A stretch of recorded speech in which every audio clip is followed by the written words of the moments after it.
Hey guys, this is John here with OBC. Today we want to explain the major differences between registering and incorporating a business, the pros and cons of incorporating, and the requirements for incorporating within your jurisdiction. A common misconception people have when it comes to incorporating a business is that you need capital or a big business in order to incorporate. This is simply not true. In fact, incorporating a business has several benefits for small business owners that sole proprietorship or partnerships do not offer. There are 3 benefits to incorporating a business. These include, number 1, liability protection. With an incorporated business, you and the corporation are considered 2 separate entities.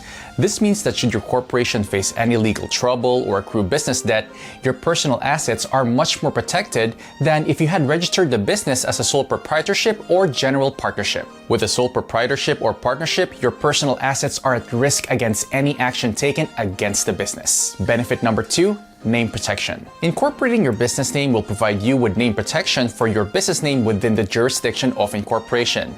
This means that if you're incorporated within Ontario, your business name and branding is protected from being used by another business within Ontario. With digital marketing and businesses competing for rankings online, this is very important when it comes to a business success.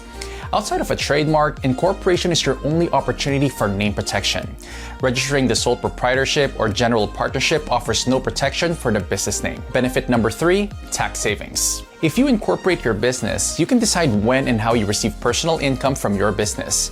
Instead of taking income from your business when the company makes money, as a corporation, you can wait to take your income at a time that your personal tax rate is lower. Additionally, as a corporation, you may qualify for the small business tax deduction, which is a reduced corporate tax rate of less than 13% offered to some Canadian businesses. These 3 benefits are reasons enough to incorporate your business, but believe it or not, there are more. Benefit number 4. Unlike a registered business that requires a business renewal every 5 years, incorporated businesses never expire and only require a one-time fee.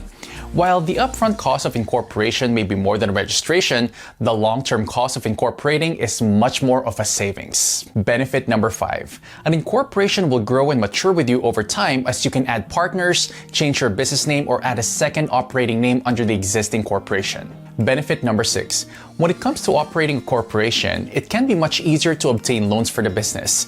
Financial institutions prefer to do an assessment on the corporate entity without having personal assets and expenses as part of the picture. If you are looking for a venture capital or to take on a financial partner, the establishment of a corporation to venture capital is readily available. If you wish to gain other business owners as clients, having a corporation provides existing businesses with the liability protection, making it a much more desirable relationship. Benefit number 7. It is much easier to sell a corporation as it is already its own entity. It is very easy to evaluate the corporate assets and expenses without reviewing any personal income. Now, after learning about all the benefits of incorporating, it should make sense why incorporating is a better choice than registering for many entrepreneurs. That being said, there are a few cons to incorporating that we should explain before you make your decision. Con number 1, higher upfront cost. Yes, incorporating does cost more than registering a sole proprietorship or partnership, but once you incorporate, the corporation never expires and does not need to be renewed. Con number 2, separate tax returns. As we mentioned earlier in this video, a corporation and its owner are considered 2 separate entities. Because of this, you are required to submit a separate tax return of your corporation along with your personal tax return. One thing to keep in mind is that you can schedule your corporate tax filing date for a date that does not coincide with your personal tax return filing date. While corporate tax returns are more complicated than a personal tax return and may require the help of an accountant, this expense is something that can be written off through your taxes. Now that we have laid it all out to you, we want to finish off by explaining what is required from you and your business in order to incorporate.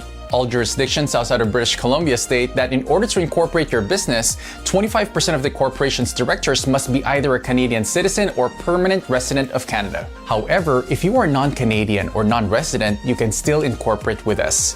British Columbia offers non-residents the opportunity to incorporate without any Canadian directors as long as you have a business address within that jurisdiction. After explaining the pros and cons of incorporating, we hope we've helped you decide what is the best for you and your business. If you have any questions following this video, please reach out to us at Ontario Business Central. Our contact information can be found at the end of this video. We look forward to hearing from you and wish you all the best on your entrepreneurial journey.